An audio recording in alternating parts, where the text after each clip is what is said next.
इसका नाम भी है मोक्ष संन्यास योग। मोक्ष संन्यास योग, हाँ, मोक्ष संन्यास योग नाम अष्टोदशोध्याय। तो इसका नाम ही मोक्ष और संन्यास है। लास्ट सबसे, हाँ, लास्ट प्रश्न ही मोक्ष का है। संन्यास का मतलब छूट जाना, सबसे मुक्त हो जाना। ये मतलब पूरी दुनिया के अंदर सिर्फ यही देश है पूरा भारत जहाँ इस शब्द की खोज हुई, मोक्ष की। बाकी किसी दुनिया में कोई मोक्ष जानता ही नहीं, मोक्ष की दादा ही नहीं। मोक्ष लोग जानते नहीं, मोक्ष मोक्ष क्या होता है। सब लोग जानते हैं कर्म करो, खाओ पियो, मौज मारो, बस हो जाएगा। इसलिए 4 पुरुषार्थ बताए महापुरुषों ने, 4 पुरुषार्थ बताए, धर्म, अर्थ, काम और मोक्ष। मोक्ष तो लास्ट है, मोक्ष से ऊपर फिर कुछ नहीं है। तो जो विदेश पश्चिमी है, मान लो अमेरिका, इंग्लैंड, ये जो देश हैं, इनका पूरा का पूरा जोर जो है वो किस पे है? अर्थ पर। अर्थ पर, बिना अर्थ के कोई बात ही नहीं है, और अर्थ तक ही सीमित है वो लोग। पूरी धन संपत्ति, पैसा, गाड़ी, बंगला, वस्तु, जितना कुछ इकट्ठा कर सके भोग की सामग्री, यूरोपीय देश, हाँ, पूरे जो है पूरा विदेश है सब उनकी यही है, खोज इसी में लगे हुए हैं। और इसलिए उनके पास ये साधन भी ज़्यादा है, यहाँ से साधन ज़्यादा है। उनकी हर चीज़ को उन्होंने ज़्यादा, क्योंकि उनकी एक चीज़ पर जोर रहा, सिर्फ अर्थ पर ही जोर रहा, तो उन्होंने उसी में कमाई में लगे रहे। वैज्ञानिक है तो, सरकार है तो, मेहनत करने आए तो एक ही किसी पे लगे रहे, करो, ये खोजो, ये खोजो, ये खोजो, पैसा इकट्ठा करो, बढ़िया मकान बनाओ, बढ़िया साधन बनाओ, गाड़ी, भाई साहब, बढ़िया बढ़िया गाड़ियाँ यहाँ बाद में आती, वहाँ पहले शुरू हो जाती है। अब तो सब चीज़ें चलो होने लगी, लेकिन उनकी खोज इस वो है बहुत गहरी रही है। हर चीज़ में टेक्नोलॉजी उनकी ज़्यादा रही है, पर खोज तो ली। अर्थ का मतलब क्या होता है? अर्थ सिर्फ कामना है, और अर्थ जो है वो जड़ चीज़ की इच्छा, जड़ चीज़ से, मतलब पैसा है तो जड़ है, उसमें जान तो नहीं है ना, है तो वो मुर्दा ही। मकान है तो ये मुर्दा ही है। अच्छा, और गाड़ी है तो उसमें कौन सी जान है? वही मुर्दा ही है। वाईजहाज है तो मुर्दा है, कंप्यूटर है तो ही मुर्दा है। मतलब जितने सामग्री है वो ये सारी की सारी में मुर्दा है, कोई जड़ चेतन नहीं है, सब जड़ है। अच्छा, जो आदमी 24 घंटे जड़ में रहेगा और जड़ से लगाव करेगा, वो क्या चेतन थोड़ी हो जाएगा?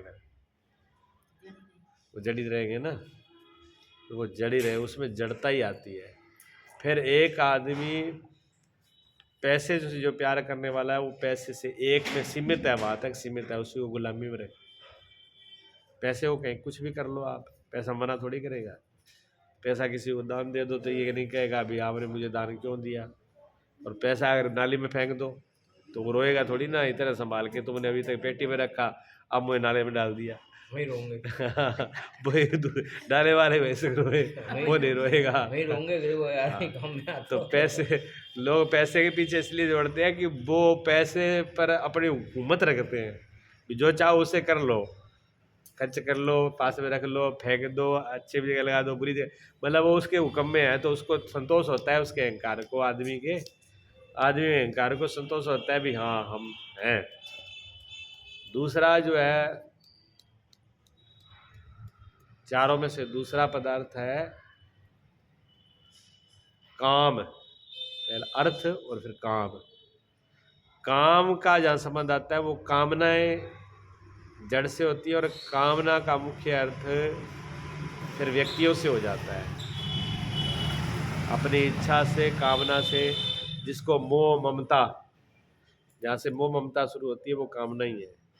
मोह है, ममता है, इच्छा पूर्ति की, स्त्री पुरुष का जो प्रेम भाव का संबंध है, वो सब कामना में आता है। अच्छा, वो अब व्यक्ति से संबंध जुड़ा है उसका, पहले तो सिर्फ जड़ वस्तुओं से संबंध है। अर्थ का मतलब सिर्फ जड़ से संबंध है, काम का मतलब भी अब व्यक्तियों से भी, अब व्यक्ति भी तो चेतन है ना। अगर आदमी में जान है तो कहीं स्त्री में जान नहीं है, स्त्री में जान है। बेटे में अगर जान है तो माँ में भी जान है, पिता में है तो बेटे में भी है, भाई भाई में भी है, मित्र मित्र में भी है। जो ये संबंध संसार के, जो सब समाज के संबंध जुड़े हैं, वो कामना को लेकर के है। अच्छा, इसका फैलाव तो बड़ा होता है, कामना एक से नहीं बहुतों से संबंध होते हैं, फैलाव लंबा होता है। और इसके अंदर कुछ जीवता भी होती है, पर कामना दोनों तरफ होती है। अगर बेटे की कामना है तो पिता की भी कामना है। बेटा पिता से कुछ चाहता है तो पिता भी पुत्र से कुछ ना कुछ चाहता है। ऐसे पति की कामना है तो पत्नी की भी कामना है। पति अगर पत्नी से कुछ चाहता है तो पत्नी भी पति से कुछ चाहती है। मित्र मित्र के अंदर एक मित्र दूसरे से कुछ चाहता है तो दूसरा मित्र भी चाहता है। तो जहाँ पर जिसकी कामना जब नहीं होती पूरी, कामना पूरी नहीं होती, तो फिर क्या होता है? गुस्सा आता है, फिर युद्ध शुरू होता है। युद्ध जो शुरुआत है वो कामना से है। वस्तुओं की इच्छा तो थोड़ी बहुत पूरी भी हो सकती है, एक मकान बना लिया, चलो ठीक है, और पैसा भी चलो बैंक पे रख लिया तो आदमी खुश है। लेकिन जो कामना, उसकी पूर्ति कैसे होगी? कामना की पूर्ति नहीं होती। कामना की पूर्ति न होने पर फिर एक दूसरे की कामना और डबल हो जाती है। वो चाहता है मेरा स्वार्थ पूरा हो जाए, अगला चाहता है मेरा स्वार्थ पूरा हो जाए। अब जब किसी का स्वार्थ पूरा नहीं होता तो फिर गुस्सा, क्रोध आता है, बेमनस्य आता है, ईर्षा आती है, लड़ाई झगड़ा। लड़ाई के झगड़े का कारण कामना ही है। तो कामनाओं पर फैलाव तो बहुत है, जितना संसार में फैलाव है ये सारा कामनाओं का फैलाव है। इसमें जगत के अंदर कामना में भी बहुत लोग हैं। ये नहीं कि भारत के अंदर सिर्फ मोक्ष मोक्ष वाले हैं, कामना वाले भी तो है ना। ज़्यादा संख्या तो कामना वाले की है। विदेश में भी कामना वालों की है और देश में भी। विदेशों में तो अब इस टाइम में मीडिया जो है, वैज्ञानिक साधन ज़्यादा हो गए, टीवी हो गए, तो टीवियों से प्रचार हुआ है तो कुछ लोग उसमें ध्यान देने लगे। और कुछ लोग पश्चिम के जैसे हैं तो उन्होंने दुनिया की सारी चीज़ें बना ली। सारी चीज़ें बनाने के बाद में संतोष तो मिला नहीं, शांति मिली नहीं। तो उन्होंने कहा गाड़ियाँ भी हो गई, मकान भी हो गए, पैसा भी बैंक में बहुत है, और बाकी तो सरकार का एक नियम भी है कि आप उतने पैसे रख सकते हो, उससे ज़्यादा पैसा होगा तो सरकार के खाते में ऑटोमेटिक ही चला जाएगा। इसी वहाँ के लोग जो है 5 ही दिन काम करते हैं 7 दिनों में, 2 दिन मस्ती मारते हैं। शनिवार संडे 2 दिन मस्ती मारते हैं, वो 2 दिनों उस पैसे को खर्च करते हैं, वो इधर उधर में घूमने में, यहाँ वहाँ। क्यों? जितना पैसा उतना तो पूरा है, और इससे ज़्यादा अगर कमाएंगे तो सरकार को ज़्यादा, तो सरकार को क्यों दें? उतने रखे ना। तो वो इसलिए उनकी भागदौड़ी में ब्रेक है। हिंदुस्तान में ये नहीं है, वहाँ तो जितना मर्जी बैंक भर लो, टैक्स लग जाएगा बस से बस, लेकिन सरकार के खाते में नहीं जाएगा, रहेगा तो आपका ही। और कितना भी कमा सकते हो, आपको छूट है। वहाँ ये नहीं है, कमा तो वहाँ सकते हो, लेकिन उस एक सीमा से बाहर जाओगे तो सरकार का अधिकार हो जाएगा। ठीक भी है, आदमी आराम से बैठे खा तो ही ले। अब वो ये देखा भी सब चीज़ तो मिल गई, 2 दिन मस्ती मार ली, पर मस्ती तो फिर भी नहीं मिली, बस से बस क्या किया। यहाँ और वहाँ में फर्क है, क्यों? वहाँ सिर्फ अर्थ और काम दो का विस्तार है, तो कामना की छूट है, जहाँ से मर्जी आपकी कामना पूर्ति होती है, आप कामना पूरी करो। लेकिन धर्म नहीं है। धर्म नहीं है, इसलिए वहाँ पर बाप बेटे का भी संबंध नहीं है, माँ बेटे का भी संबंध नहीं है, बहन भाई का भी संबंध नहीं है, पति पत्नी का भी संबंध नहीं। वहाँ कोई पति पत्नी नहीं है। एक आदमी की 100 पत्नियाँ वहाँ पर हो सकती हैं, कोई बुराई नहीं है वहाँ, कोई बुरा मानता ही नहीं उनको। एक आदमी ने 100 शादी करवा ली, आज शादी करवाई है, कल तोड़ दी, दूसरी कर ली, वो अपने ये पश्चिमी देश का है। तो वहाँ कोई पति पत्नी का धर्म, कामना तो है, अर्थ भी है, पैसे की कमी नहीं है, इच्छाएं कामना की छूट है, मन के इच्छाओं की पूर्ति के लिए साधन है, पर धर्म नहीं है।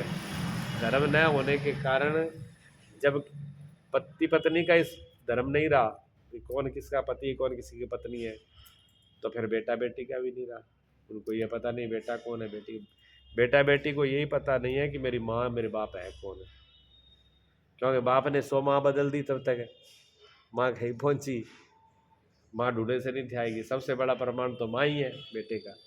अब माँ का तो पता ही नहीं माँ कहाँ है, तो किसको बताए? जब माँ ही नहीं है तो बाप कौन बताए? जन्म लिया होटल में सरकार ने पाला, बस बड़े हो गए, उसी में बहन पढ़, उसी में होटल में बहन ने पालन पोषण हो गया और उसी का भाई का हो गया। वो बड़े हो गए, बड़े होकर के बहन भैया की शादी हो गई, उनको पता ही नहीं है बहन भैया। ये पशुता है। तो कहते कामना हमारे यहाँ देश के अंदर यहाँ पर धर्म है, और धर्म के नाते से ही यहाँ का जो धर्म कहता है कि ये पशुता है। जिसको बहन भैया को पता नहीं है, अपना पराये का पता नहीं है, वो कौन है? वो पशु है। तो पशु जो है, पशु को पता ही नहीं होता किससे शादी करनी है, किससे जन्म बच्चे पैदा करने हैं। और जो यही आदमी के साथ हो, आदमी को पता ही नहीं हो कि मेरी माँ को, वो अपनी बेटा जवान हो गया, हो सकता है माँ से ही प्रेम, वो शादी कर ले, प्रेम कर ले, और हो सकता है बेटा बहन भैया भी होता ही है, सब कोई है ही नहीं धर्म। धर्म तीसरी चीज है, धर्म के बगैर कोई संगठन, कोई नीति, कोई मर्यादा, कोई नियम नहीं है। धर्म जरूरी है। तो धर्म तीसरा, बहुत सी जगह पर तो आज भी धर्म नहीं है, धर्म भी भारत में ही है।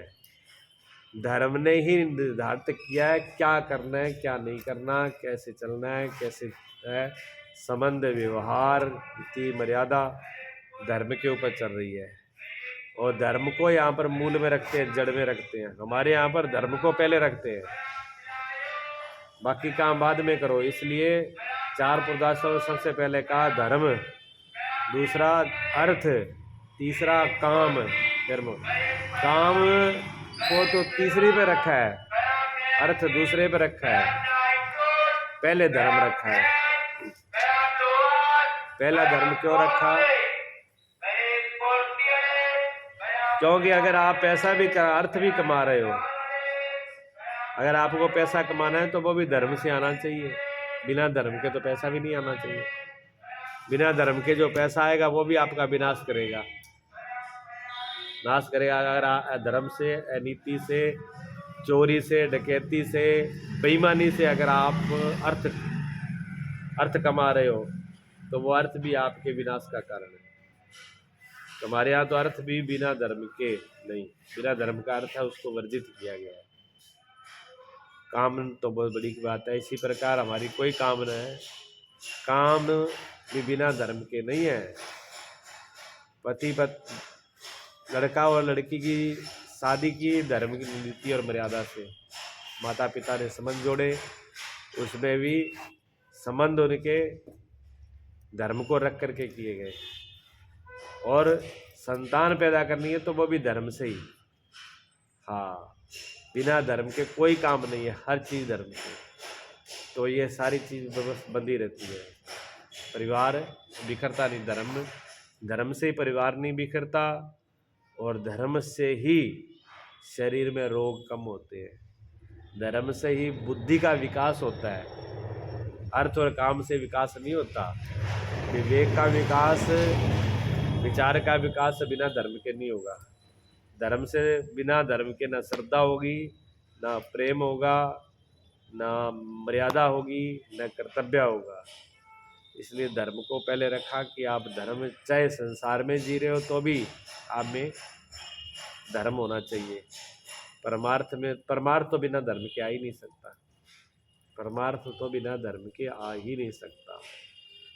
धर्म परमार्थ के लिए तो मुख्य रूप से धर्म है।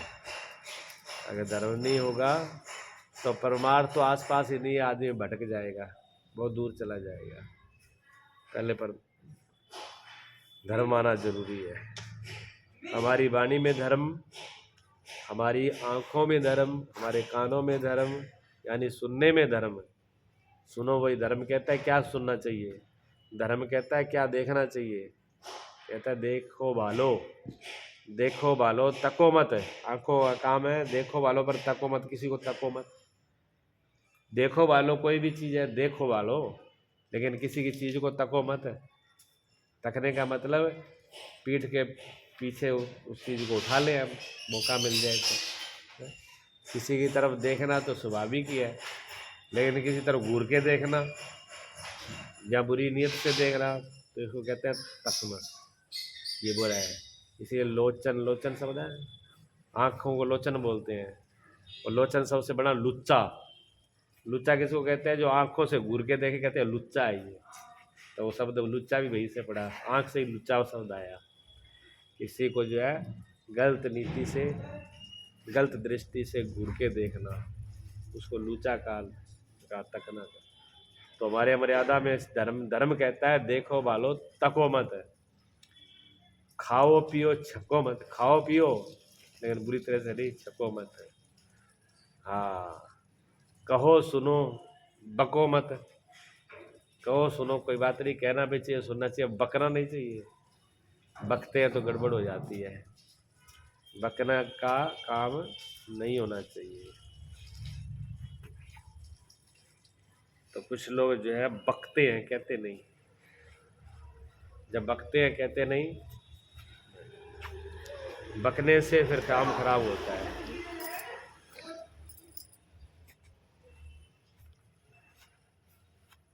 मर्यादा रखी गई जबान पर, धर्म रखा गया जबान पर, धर्म रखा गया नेत्रों पर, धर्म रखा गया कानों पर, धर्म रखा गया मन पर, धर्म रखा गया शरीर पर, और धर्म रखा गया विचार पर, बुद्धि पर। हमारी हर चीज़ पर लगाम है। धर्म का मतलब लगाम है, मर्यादा है, उसको बांध के रखना। और जो बिना लगाम के हैं, बिना लगाम के घोड़े, इंद्रियों को घोड़े बोला है। भगवान कहते हैं कि बिना लगाम के जो घोड़े होते हैं वो पता नहीं कहाँ ले आके छोड़ेंगे। तो बिना लगाम का मन कहाँ छोड़ेगा, बिना लगाम का इंद्रियां कहाँ छोड़ेंगी, बिना लगाम का बुद्धि विचार कहाँ छोड़ेंगे, पता नहीं है। तो सब चीज़ को धर्म में बांध के रखा, परिवार को भी धर्म में बांध के रखा, तो मर्यादा को धर्म में बांध के रखा। और ये आज की राजनीति कहती है धर्म निरपेक्ष। धर्म में कोई निरपेक्ष होता है? मूर्ख पता नहीं कहाँ कहाँ से शब्द लेके आते हैं। धर्म निरपेक्ष कैसे हो जाएगा बताओ? बिना धर्म के कोई चीज़ चल ही नहीं सकती। अब बिना दया का आदमी किस काम का है? इंसान में, जिस इंसान में दया ना हो वो किस काम का है? तो दया ही तो धर्म के अंदर है। जिस आदमी में क्षमा ना हो वो किस काम का है? क्रोधी आदमी किस काम का होता है? क्रोधी आदमी से क्षमा वाला चाहिए, धृति वाला चाहिए, संतोष वाला चाहिए। ये धर्म के गुण है। धर्म के लक्षण जिसमें न हो वो किस काम का है? कोई काम का नहीं है। तो धर्म भी दूसरी जगह पर नहीं है, वो धर्म भी सिर्फ यही है। कुछ कुछ देशों में थोड़े बहुत हैं, तो वो सिर्फ दो ही चीज़, उनके पास दो ही है पैर है, अर्थ और काम। लेकिन यहाँ धर्म, बिना धर्म के यहाँ कुछ भी नहीं है। धर्म, उसके बाद आता है मोक्ष। मोक्ष लास्ट पदार्थ है। मोक्ष की ना, मोक्ष का इजाद इसी देश में यही हुआ है, इसी मुनियों द्वारा, भगवान द्वारा। लास्ट प्रश्न मोक्ष का होता है, लास्ट चीज मोक्ष है। कितने अध्याय है गीता में? 18। ये 18वां अध्याय है, इसका नाम रखा है, लास्ट है, लास्ट में 18वां अध्याय, इसका नाम रखा है मोक्ष संन्यास योग। अष्टोध्याय 18वां अध्याय मोक्ष का संन्यास का है। संन्यास मैंने कहते उस आदमी ने संन्यास ले लिया। किससे संन्यास ले लिया? जो राजनेता है, कहते फलाने राजनेता ने संन्यास ले लिया, राजनीति संन्यास ले लिया, राजनीति छोड़ दी। गृहस्थी से संन्यास, कोई आदमी बाबा बन गया तो गृहस्थी से संन्यास ले लिया, यानी घर बार छोड़ करके अलग हो गया। संन्यास के बाद मोक्ष, मतलब त्याग के बाद। सब चीज की निवृत्ति के बाद में मोक्ष छूट जाना, मोक्ष, मोह का क्षय हो जाना। जिसका मोह खत्म हो गया, जिसने मोह छूट गया, छोड़ा नहीं, जिसका मोह छूट ही गया जूते खा खा के संसार में, सीधा तो छूटेगा ही नहीं, इतनी बुद्धि कहाँ है। 100 जूता खा के भी जो आदमी ना सुधरे ना छूटे, वो सीधा कहाँ से छोड़ देगा। आदमी रोज पिटता है, रोज रिश्तेदारी से पिटेगा, मित्रों से पिटेगा, बेटा बेटी से पिटेगा, बहुओं से सास रोज पिटती हैं, पर क्या छोड़ देंगी? ना ना, मतलब ही नहीं। घूम फिर के, हाँ मोह है ना, मोह इतना, हम कह दो कि रोज सास बहू जो है रोज परेशान करती है, रोज गड़बड़ करती है, हटाओ एक तरफ, कैसे छोड़ दे? ऐसे कैसे छोड़ दें हम? पिटेंगे रोज पर छोड़ेंगे ना। हाँ मोह है, ये लास्ट बात है, मोह है। मोह का क्षय हो जाना, मोह का छूट जाना। जिसका मोह छूट गया सबसे, सास बहू से नहीं, सभी से, कोई बचा ही नहीं पीछे, सबसे मोह का छूट जाना मोक्ष है। ये लास्ट चीज है। और 18वें अध्याय में भगवान ने नाम ही इसका वही रखा है, हाँ मोक्ष। जब अर्जुन को क्या था, मोही तो था, मेरों को कैसे मारूं। अर्जुन को ये था वे अपने ही खड़े हैं सामने, उन पे मैं तीर कैसे चलाऊं, तलवार कैसे चलाऊं, कैसे उनका गला काटूं। कोई ताता चाचा ताऊ ताऊ बाबा भैया मित्र दोस्त गुरुजन जिन्होंने पढ़ाया वो सब सामने खड़े हैं, कैसे गला उतारूं इनका। भगवान ने समझा बुझा करके अकल ठिकाने कर दी, दिखाया आंखों से। भगवान उस स्टेज पर खड़े हुए थे, किसी को समझाने से ऐसे नहीं आता, आगे वाला भी वैसा ही हो। भगवान ऐसे ही थे, कोई भी मर जाता तो मुस्कुराते थे, काम वो था उनको, मोह होता तो रोते। भगवान को रोते देगा क्या? पूरे महाभारत में सबको मरवा डाले, लास्ट टाइम में जब अपने कुल वालों का कल्याण करना था, लक्ष्मी से कहा कि ऐसे कर, तुम चलो बैकुंठ, हम आ रहे हैं पीछे से। लक्ष्मी कहने लगी ऐसे कैसे, संग आए तो संगी जाएंगे। तो उन्हें भगवान कहने लगे संग तो जाएगी, पर जो मैं अब करने वाला हूँ वो तू देख नहीं पाएगी, इसलिए तू चलो, तुम चलो, हम आ रहे हैं। लक्ष्मी ने कहा नहीं, हम बैकुंठ तो नहीं जाएंगे, अगर देख नहीं पाएंगे तो हमको अलग कर दो दरबार से, हम अलग चले जाएंगे। तभी हम द्वारका जब गए थे तो द्वारका, यहाँ द्वारका है, देखो यहाँ द्वारका है, यहाँ पर 20 किलोमीटर के लगभग रुक्मणी का माता का मंदिर महल है, मंदिर है। और फिर आगे 20-30 किलोमीटर चल करके फिर भेंट द्वारका है। भेंट द्वारका तो भगवान का घर है, महल है। द्वारका वो भगवान की कचहरी है, दरबार है, ठीक है ना। दोनों से हट करके मैया इधर आगे बैठी, रुक्मणी अलग से आगे बैठी, उधर लीला हो उसने देखना है। अपने 1 साल तक वहाँ पर रही चुपचाप अपने मोहन अंदर, खाना पीने की व्यवस्था अंदर, बाहर क्या हो रहा है कोई पता नहीं है। तब भगवान ने सारी यादवों को समेटा, सबको 56 करोड़ जो सबको एक गिले लगा करके, तब बलराम से कहा कि अब चलो। उसके बाद में खुद सबसे लास्ट में फिर अपने चले, पूरी शांति करी। उनको न तो दूसरों को मारने में तकलीफ हुई, ना अपने मरने में। खुद के जब तीर लगा, बिलिया रोने लगा, हमने बहुत बड़ा अपराध कर दिया, काहे को रो रहा है? ये तो तेरा कर्जा था मेरे पे पिछले जन्म का, मैंने छुप करके तो मारा था कली को। हाँ अब वो कर्जा पूरा हो गया, हम भी फ्री, तुम भी फ्री, तुम मौजे करो, हम चले अपने। नहीं तो भगवान को जब इतने युद्ध के अंदर इतने जब तीर और बरस रहे थे, इतनी बरस रही थी, आग के गोला बरस रहे थे, तब तक भगवान को कुछ छुआ नहीं, वो तीर वहां पर छू जाता, उनकी इच्छा बगैर थोड़ी हुआ। वो छूटे हुए थे, मोक्ष थे उनके पास। अर्जुन का भी उन्होंने, अर्जुन को समझ में आ, लास्ट में ये बात समझ में आ गई कि जो मैं मोह कर रहा हूँ, मोह मैं झूठा कर रहा हूँ, सही नहीं है ये मोह करना व्यर्थ है। तो मोह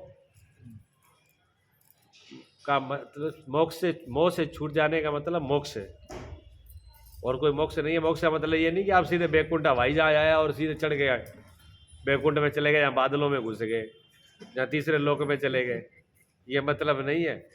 हाँ मतलब ये है कि आप बंधनों से, मोह से, काम जो बंधन है उनसे छूट जाओ। और जब जूता खा खा के भी ना छूटे तो अपने आप तो बाद में सहजता से छूट ही क्या जाएगा, नहीं छूटेगा भाई। इसलिए कहते कभी कभी तो हंसते हैं जब किसी की बहू सास को अच्छे से वो कर दे तो हमें हंसी आई। मैंने कहा ठीक किया तो उसने, सही है बेचारी ने, पर यही ना माने तो क्या करें। वो तो सही पाठ पढ़ा रही है कि अम्मा हमारा पीछा छोड़, पर अम्मा ही ना छोड़ रही है। हम अम्मा सोच रही है हमारे लिए बोल रहे होंगे, हम तो सबके लिए बोलते हैं, आपके लिए नहीं। सास बहू की तो सभी की होती है, कोई एक की थोड़ी होती है। और क्या सास बहू क्यों लेते हो, बाप बेटे की ना होती? बेटा भी तो नहीं कहता, बेटा भी तो सास छोड़ता है, बहू क्यों, बेटा भी तो वैसा ही होता है। और संसार में सभी जगह संबंध ऐसे हैं, एक जगह तो है भाई। तो इस अध्याय का नाम उन्होंने रखा मोक्ष संन्यास, छूट जाना, छूटने के लिए। अथा अष्टोदशो अध्यायः अर्जुनवाच संन्यासस्य है महाबाहो तत्तम इच्छामि वेदितुम त्यागस्य च ऋषिकेशः पृथक केशिनी सूदनः। अर्जुन बोले, हे महाबाहो, भगवान से, हे अंतर्यामी। पहले सखा मित्र था, पहले अर्जुन की भाषा क्या थी, हे सखा, हे मित्र है? अब कहने लगे हे अंतर्यामी। इतना फर्क पड़ गया, देख लो। पहले वो सखा ही सखा दिख रहा था। अच्छा, सखा कोई बात वार्तालाप शुरू होती है वो मित्रता से ही होती है। जब तक मित्रता ना, अर्जुन का दोष नहीं है, जब तक मित्रता का भावनाओं बराबर का भावना हो, तब तक आदमी अपनी बात को कहता ही नहीं है। इसलिए गुरु को बहुत बार मित्र होना पड़ता है, मित्रता का व्यवहार गुरु को करना पड़ता है। गुरु अगर ऊपर ही शिखर पर बैठे रहे तो वो उनसे पूछ ही नहीं, डर के मारे वो प्रश्न ही नहीं कर पाएगा। तो बहुत बार लेवल पर आना पड़ता है, नीचे आना पड़ता है, सखा भी बनना पड़ता है, मित्र भी बनना पड़ता है, बंधु बनना पड़ता है। तो भगवान के अर्जुन के भगवान सखा ही रहे, मित्र रहे शुरू में। इसलिए तो अर्जुन ने खुल करके अपनी बात कह पाई, मेरी हालत ऐसी है। तो मित्र को कहने में हिचकिचाहट नहीं होती, कैसी भी बात हो मित्र से कह सकते हैं। जो माता पिता भाई बंधु से नहीं कह सकते, वो हम गुरु से कहते हैं, वो मित्र से कह सकते हैं। मित्रता एक ऐसी चीज है। तभी कहते हैं दुनिया में भगवान का मिलना आसान है, यार का मिलना मुश्किल है। कहते हैं मित्र का मिलना मुश्किल होता है, भगवान मिल जाता है, पर मित्र नहीं मिलता। मित्रता ऐसी चीज होती है, दुनिया में सबसे बड़ी चीज है। और कुछ नीतिकारों ने कहा कि बेटा और बेटी जब समझदार हो जाते हैं तो माता पिता को मित्रता का व्यवहार करना चाहिए, माँ और पिता को मित्र बन जाना चाहिए। अगर माता पिता मित्र की तरह उसे व्यवहार नहीं करेंगे तो वो अपने मन की बात नहीं कहेंगे। अगर मन की बात बेटा और बेटी से पूछनी है तो फिर बड़े बन के मत दिखाओ हर वक्त, उसके साथ मित्रता का व्यवहार करो, प्रेम से बोलो, प्रेम से पूछो उनसे कैसा है, तो बेटी भी सब बात बता देंगी, बेटा भी सब बात बता देंगे। और माँ और बाप भी बने रहे तो मन की बात नहीं बताएंगे फिर। हाँ, उनके अंदर भय रहेगा, अगर ये बात कही तो डांट पड़ेगी, डांटेंगे। जब मित्रता की तरह पूछोगे तो फिर वो समझ लेंगे, हाँ हमारी मन की बात सुने। बाद में चाहे समझा दो उनको तो वो समझ जाएंगे, लेकिन वो मन की तभी बताएंगे जब व्यवहार मित्रता का होगा, नहीं तो नहीं बताएंगे। अर्जुन सखा और मित्र पहले कहता था तो अपनी मन की सब बातें कही। जैसे ही 11वां अध्याय के अंदर विराट रूप भगवान का विराट रूप का दर्शन हुआ, तब उसकी आंखें खुल गई कि जिसको मैं मित्र कह रहा हूँ ये मित्र नहीं है, ये इतने विशाल, ये मेरी समझ से बाहर है। ये क्या है जो मेरी मन बुद्धि के बाहर है, इनका पता ही नहीं है कितने, क्या इनका आकार है, क्या प्रकार है, कितनी विभूतियां, ये तो अनंत हैं। अर्जुन की भाषा भी बदल जाती है। अर्जुन कहते हैं महाभाव, हे अंतर्यामी, आप तो अंतर्यामी हो, आप तो सबके घट में विराजमान हो, सबके मन की जानने वाले हो। मेरे अंदर, उसके अंदर, सबके अंदर तो आप ही बैठे हो। आप वासुदेव बसे हुए, वासुदेव और अंतर्यामी का मतलब एक ही होता है। जो सबके अंतर आत्मा में की जानता है वो अंतर्यामी है। वासुदेव जो सब में बसा हुआ है, कण कण में भी बसा हुआ है, वासुदेव है। कण कण में बसा हुआ वासुदेव है, कण कण में बसा हुआ है वासुदेव है। उसका मतलब अभी सब कुछ परमात्मा नहीं है, अभी कण भी है और परमात्मा यानी वस्तु भी है, भगवान भी है। हर वस्तु में भगवान है, पर है तो दो ना, संसार भी है और भगवान भी है। पूरे संसार में भगवान है, मेरे में भगवान है, मेरे भगवान है, इधर भी भगवान है, उधर भी भगवान है, लेकिन संसार भी है। ये स्टेज यहाँ तक है। लेकिन एक स्टेज तब आती है जब संसार नहीं रहता, भगवान ही रह जाता है, वो आगे की बात है। पहले संसार भी रहता है, भगवान ही रहता है। पहले सिर्फ संसार ही संसार रहता है, पहले भगवान नहीं होते, सिर्फ संसार ही संसार होता है। फिर क्या होता है, फिर भगवान भी होते हैं और संसार भी होता है, दो होते हैं। फिर धीरे धीरे जैसे जैसे अवस्था बढ़ेगी, फिर संसार खो जाएगा, भगवान रहेंगे। देखो तो शाम में ही गोपियाँ कहती, जहाँ देखता है शाम के अलावा कुछ है ही नहीं, एक परमात्मा के अलावा कुछ बचा ही नहीं है। ये स्थिति बहुत बड़ी है, बहुत आगे की स्थिति है। और जहाँ संसार के अलावा कुछ दिखे नहीं, भगवान कहते कहाँ है भगवान, संसार ही तो है। बड़ी देने दिशा है, बहुत मोटी बुद्धि है, बड़ी आंखें उसकी अंधी है, अज्ञान का पर्दा बहुत बड़ा है उसके ऊपर, जिसमें इतना बड़ा ज्ञान का पर्दा है कि उसको सत्यता कहीं दिख ही नहीं रही। अर्जुन बोले, है अंतर्यामी वासुदेव, मैं संन्यास और त्याग के तत्व को पृथक पृथक जानना चाहता हूँ। ये प्रश्न है अर्जुन का, भगवान से पूछ रहे हैं, ये संन्यास और ये त्याग, ये क्या है संन्यास और क्या है त्याग, इन तत्वों को मुझे अलग अलग करके बताइए आप ध्यान से। ठीक है, ये प्रश्न किया है अर्जुन ने। भगवान कहते हैं, श्री भगवान अवाच, काम्यानां कर्मणा संन्यास्यम कव्यो विदुः सर्व कर्म फल त्यागम प्राहुर त्यागम विलक्षणा।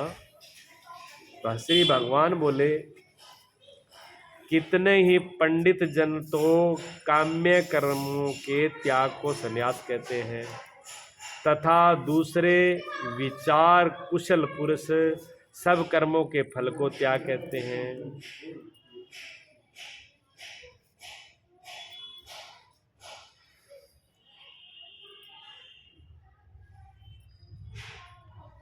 कई एक विद्वान ऐसा कहते हैं कि कर्म मात्र दोष युक्त है, इसलिए त्याग के योग्य है, और दूसरे विद्वान ये कहते हैं कि यज्ञ दान और तप रूप कर्म ही त्यागने योग्य नहीं है। चार प्रकार के आदमी बता दिए भगवान ने। इतने ही तो पंडित जन, पंडित जन का मतलब यहाँ पर दूसरा अर्थ है। पंडित जन मेरे जाति से पंडित उसको नहीं कहा यहाँ पर भगवान ने। पंडित यहाँ पर इसको कहा जो पढ़ा लिखा है, विचार है, इसलिए जो पढ़ा लिखा होता है बड़ा, उसको हम पंडित कह देते हैं। कोई हो, कई बार पता ही नहीं होता किस कुल से आया है, किस वर्ण से आया है, लेकिन वो अगर पूजा पाठ कर पढ़ा लिखा है, जानता है, तो कहते हैं तो उसको पंडित या शास्त्री कह देते हैं। तो भगवान यहाँ पर जो पंडित शब्द का उपयोग करते हैं वो ज्ञानियों के लिए करते हैं, पढ़े लिखे जो पढ़े लिखे हैं उनके लिए कर रहे हैं। पढ़े लिखे जो हैं ज्ञानी लोग हैं उनके लिए कहते हैं। भगवान कहते हैं कितने ही जो विद्वान लोग हैं वो काम्य कर्मों के त्याग को संन्यास कहते हैं। काम्य कर्म, काम्य कर्म यानी स्त्री पुत्र धन आदि प्रिय वस्तुओं के प्रति किए हुए रोग संकट आदि की निवृत्ति के लिए जो यज्ञ दान तप उपासना कर्म किए जाते हैं उनका नाम काम्य कर्म है। काम्य कर्म यानी शास्त्र में जिन कर्मों का विधान किया गया है, यज्ञ दान जप तप नियम बनाए गए हैं कि ये करना चाहिए, उनको त्यागने का, यानी जो कामना वाले कर्म हैं जिनसे अपनी कामनाएं पूरी होती हों उनके त्याग को ही कर्म का संन्यास कहते हैं, कर्म संन्यास बोलते हैं। इनका त्याग कर देना ये त्याग है। एक तो ये प्रकार के आदमी है। दूसरे कहते हैं नहीं, काम नहीं कर्म नहीं छोड़ना है, ना यज्ञ छोड़ना है, ना तप ही छोड़ना है। दूसरे विचार कुशल, विचारों में बहुत कुशल है वो पुरुष कहते हैं कि नहीं कर्म नहीं छोड़ना, क्योंकि हम कर्म छोड़ने के लिए तैयार बैठे रहते हैं। हमको कहते हैं ये काम नहीं करना था, हम तो पहले से बैठे हैं तैयार छोड़, ये काम नहीं करना पड़ा है तो अच्छी बात है। लेकिन भगवान कहते हैं दूसरे लोग वो भी विचार कुशल है, विचारों में वो भी कुशल है, समझदार है, वो ये कहते हैं कि कर्मों को नहीं छोड़ना है। किसको छोड़ना है? कर्म के फल को। काम तो तुम करो, काम तो तुम करते रहो जो कर रहे हो, लेकिन उसके फल की इच्छा मत करो, ठीक है ना? उसके फल की इच्छा मत करो, काम करते रहो। तो काम देखने में ये लग रहा है कि आसान है, देखने में क्या लग रहा है? देखने में ये लग रहा है कि ये काम आसान है, लेकिन ये उससे भी ज़्यादा कठिन है, ये उससे भी ज़्यादा कठिन है। जो चीज़ देखने में लग रही है कि आसान है, हमको काम छोड़ना मुश्किल पड़ रहा है, कामना को छोड़ना मुश्किल पड़ रहा है, लेकिन हम कहते हैं काम तो हम करते नहीं जैसे ही करें, पर हमको फल ना मिले। तो फल की इच्छा को कौन त्यागेगा भाई? भगवान कहते हैं काम तो करो लेकिन फल का त्याग कर दो। जब फल ही हमको चाहे नहीं है, फल हम चाहते ही नहीं है, तो फिर काम क्यों करें? यज्ञ करना है, यज्ञ के फल की इच्छा ही नहीं है, तो फिर ये करें क्यों?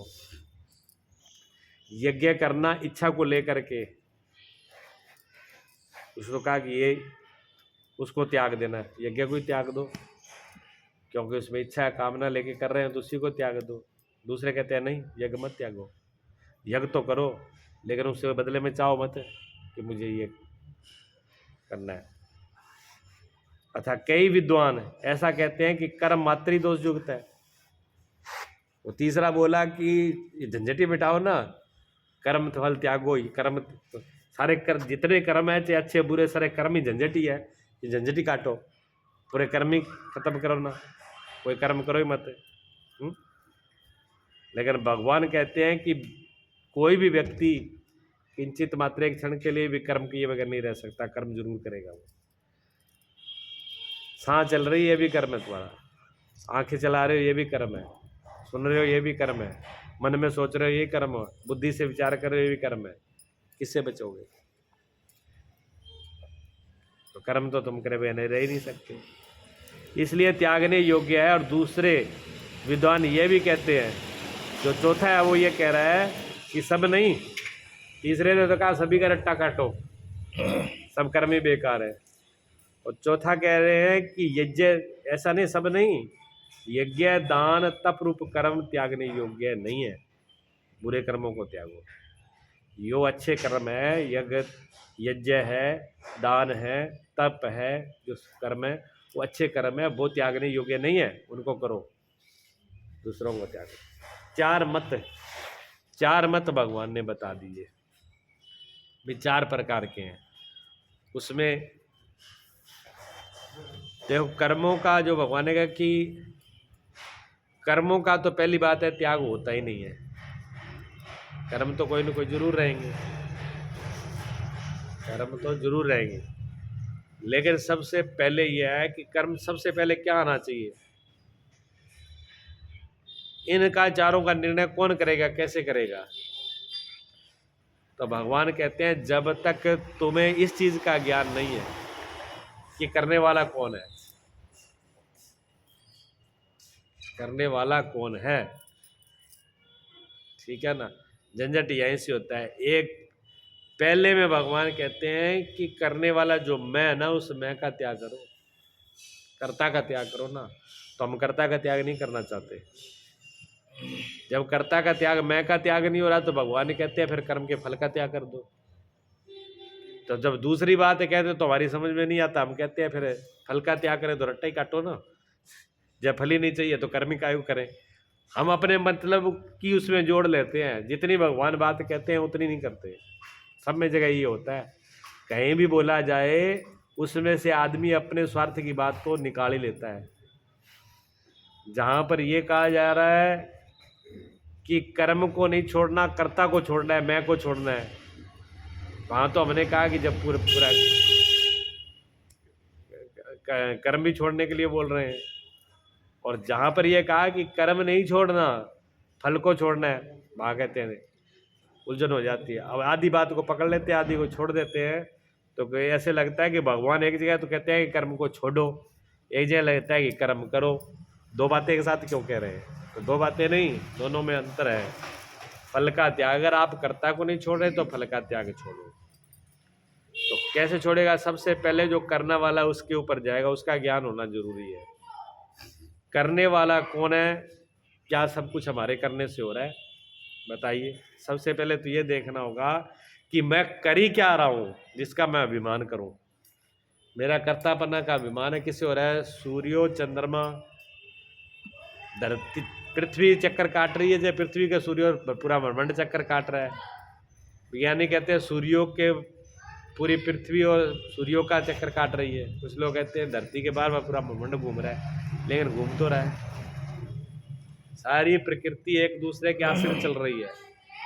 हम श्वास लेते हैं, जब ये पेड़ पौधा ऑक्सीजन छोड़ते हैं, उनकी श्वास हम ले रहे हैं। पेड़ पौधों की जो श्वास है वो हम ले रहे हैं, उसे हम जी रहे हैं।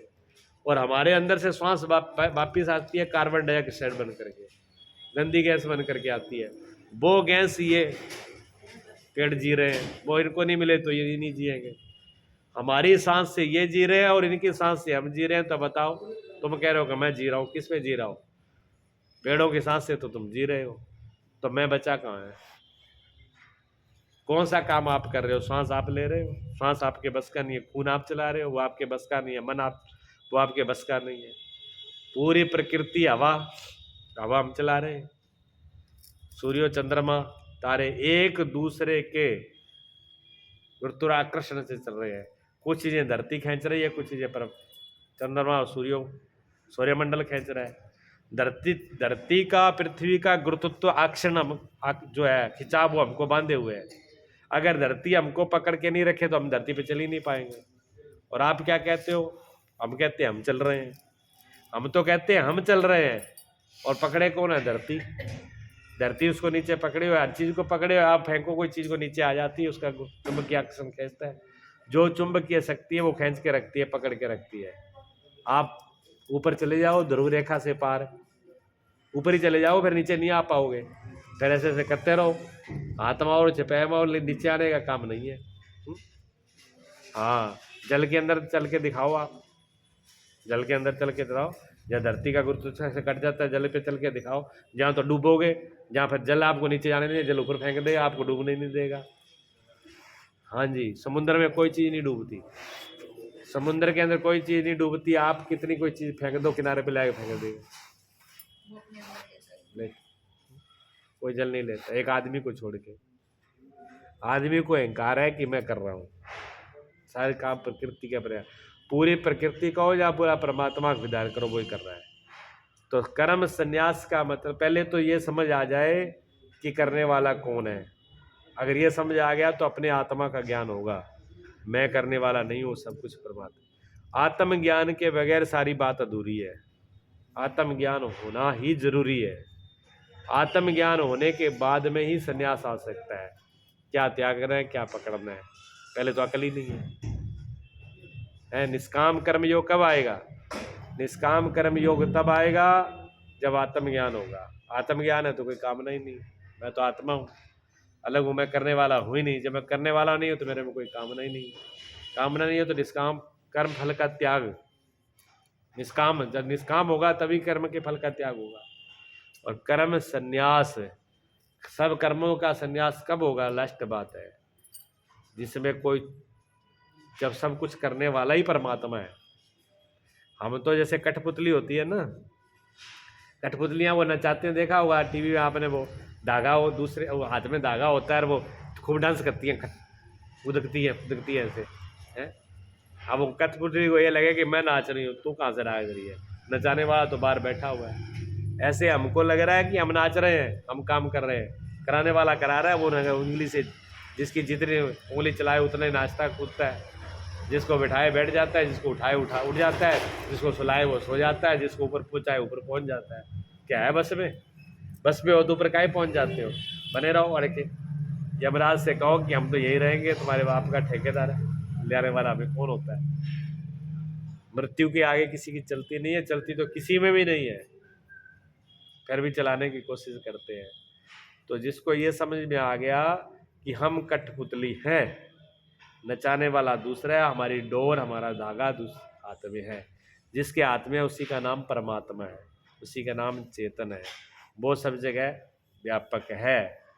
नदी के अंदर मान लो यहाँ से नदी बह रही है और नदी में एक तिनका गिर डाल दिया, अब क्या तिनका देखा दूसरे दिन, अरे तिनका तो चल के कहीं पहुंच गया, यहाँ से दूसरे शहर में पहुंच गया, तो क्या वास्तव में तिनका चला था? तिनका तो जैसे डाला वहीं था, चला क्या? पानी। चल तो उसमें जल रहा है, तिनका थोड़ी, लेकिन भ्रम तो तिनके का है ना, तिनके को भ्रम है मैं इतनी लंबी यात्रा करके आ गया। तिनके को भी लगेगा अभी मैं पहले तो फिरोजाबाद था, फिरोजाबाद से मैं तो इटावा पहुंच गया, लेकिन तिनका तो जहाँ डला था वैसे ही डला है, वो तो धारा बह रही है, धारा तो नदी की बह रही है, जल की बह रही है, जल बहा जल चला जल, लेकिन भ्रम तिनके को है। वैसे ही हमको भ्रम है कि हमने बहुत कुछ हमने कर लिया, बड़ी तरक्की कर लिए, बड़े धन कमा लिया, बड़ा पैसा कमा लिया, बड़ी इज्जत मान कमा ली, पहले हम ये होते थे अब ये हो गए, बच्चे से बूढ़ा हो गए, यात्रा तो खूब कर ली हमने, लेकिन ये यात्रा हमारा भ्रम है, हमने कुछ नहीं किया, ना कर सकते हैं। जिसको ये समझ में आ गया तो उसको कर्म संन्यास, कर्म का संन्यास मालूम पड़ जाएगा क्या है। भगवान कहते हैं अपने कर्ता को, मैं को हटा लो, मैं नहीं हूँ, जिसका मैं हट गया सब कुछ करने वाला वही है। इतनी बात समझ में आ गई। ज्ञान से निष्काम कर्म योग, उसके बाद कर्म संन्यास आएगा। लास्ट में समझ में आएगी ये बात भी, हम सारे कर्मों से मुक्त हैं, सारे कर्मों से छूटे हुए हैं। जिन कर्मों को मैं करता मानता हूँ उसको मैं करने वाला नहीं हूँ, यह भ्रम है। बार बार पूरी गीता के अंदर भगवान एक ही बात समझा रहे अर्जुन को, तू मैं छोड़ दे, तू मैं छोड़ दे, तू मैं छोड़ दे, तू नहीं है, तू करने वाला नहीं है, ठीक है ना, इसी बात को। और ये सिर्फ प्रश्न अर्जुन का नहीं है, ये प्रश्न अर्जुन का तो नहीं है, सभी पूरे जीव मनुष्य मात्र का, पूरे प्राणी मात्र का प्रश्न है। पूरा प्राणी मात्र उसी में बंधा हुआ है, सबकी रोग, सबकी बीमारी, सबकी पीड़ा एक ही है, मैं करने वाला हूँ। तू करने वाला है तभी तो रो रहा है पकड़ के। जब एक बात समझ में आ गई कि मैं करने वाला नहीं हूँ, वही सब कुछ करने वाला है, आँख खोल के देख ले, ऐसे नहीं आँख मीच करके किसी ने कह दिया और हमने मान लिया। भगवान कहते हैं ज्ञान, इसको ज्ञान आत्मज्ञान है। अज्ञान ने इतना पर्दा पे ये बीच में रोके कौन है? ज्ञान का ही तो पर्दा है, सबको भ्रमित किए हुए है? नचाने वाला दूसरा है फिर मैं नाच रहा हूँ, करने वाला दूसरा है फिर मैं कर रहा हूँ, ये अज्ञान है। ये अज्ञान बीच में से हट जाए, ये पर्दा हट जाए, वही सब कुछ करने वाला है। अगर इतनी बात समझ में आ गई तो संन्यास भी हो गया, त्याग भी हो गया और मोक्ष भी हो गया, कल्याण हो गया उसका। जिसको पाना था उसने पा लिया। अगर इतनी बात समझ में नहीं आई तो रोज रोज पिटो छाती, जब मैं करने वाला हूँ तो फिर मैं भोगने वाला भी तो हूँ, भोगो। और फिर एक थोड़ा बहुत नहीं, पता नहीं कितने समय तक, अनादि काल से भोगता आ रहा है, अनादि काल तक फिर भोगेगा। ये गाड़ी रुकने वाली थोड़ी है ना, यात्रा फिर लंबी है, अहम की यात्रा बहुत लंबी है, पता नहीं कहाँ ले जा कर के छोड़ेगी। इससे एक ही है कि इसको समझ लो कि मैं करने वाला नहीं हूँ, यही मोक्ष है। बोलिए सच्चिदानंद।